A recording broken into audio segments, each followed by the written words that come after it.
Alright, guys, so I am basically going to be making a video on how to get your pump for your starter kits, little fish tank starter kits, to have more GPH, a little bit more gallons per hour. It's pretty simple, very easy. I've never seen anybody post anything about this on YouTube before. I've Googled it, I've YouTubed it, I've searched and searched and searched, and I have not been able to find anybody that is able to tell me or give me an idea on how to give a pump more GPH without changing the size of the motor. Well, I figured it out. By golly, I figured it out. So all you got to do is you just got to change your impeller. Or you got to upgrade your impeller.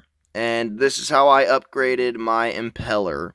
So all I did was I took an old debit card that no longer works, of course, and I cut it up with my box blade and a pair of side dikes.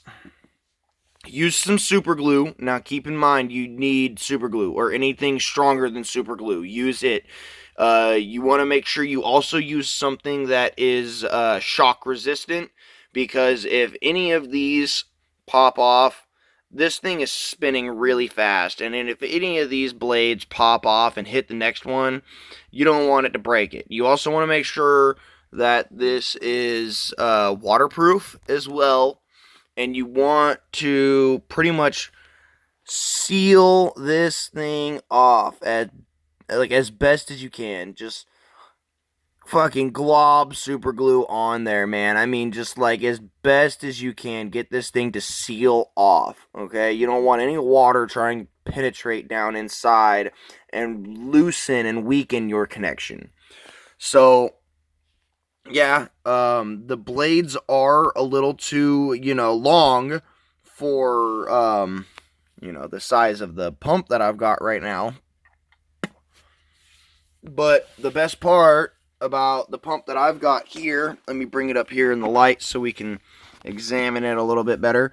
So on my pump here, you can see, of course, it don't go all the way down yet, but I can take and trim this to that outermost layer right there. That I guess it would be the inner diameter of this circle. I would be able to trim it to the inner diameter of this circle, and it wouldn't interfere with anything else because the cap or the rest of the housing that goes on here it goes over top. Oh, my bad. It goes over top of the assembly instead of going inside of this assembly. So it's not forcing these impellers to stay that small.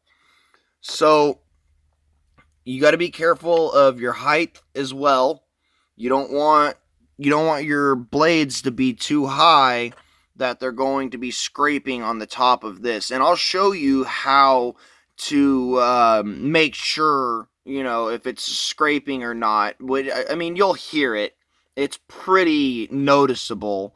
But there'll be like witness marks on the inside of this housing right here. You'll see the witness marks on the side where I guess you'll see the witness marks on the inside side right there. And you'll see the witness marks from the top of the impeller right here.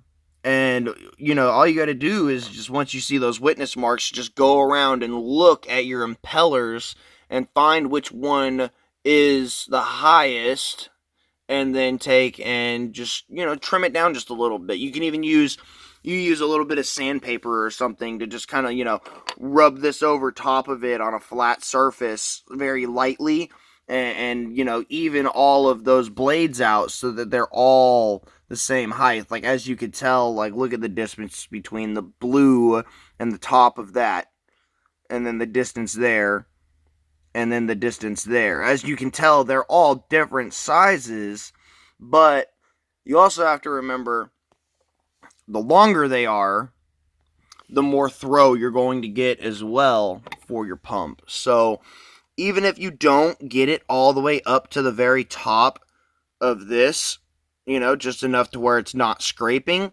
that's fine. You don't have to do that. It is going to give you more GPH for sure. It's definitely going to give you more GPH. But really, if you can make these right here as long as you can get them, that right there that's your best goal right there. Making them as long as you can get them.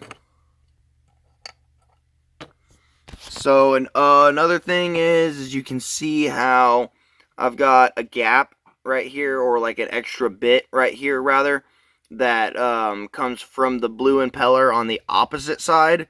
That needs to be trimmed off. So make sure you've got nothing blocking the center area of this, because how pumps work and everything, you need that air bubble as pretty much as big as you can get it right there in the center to be able to suck in water, or that vortex rather, not air bubble. You need that vortex to be as strong as possible, with it being as big as possible so that it can suck in that water and launch it back out of your exhaust port.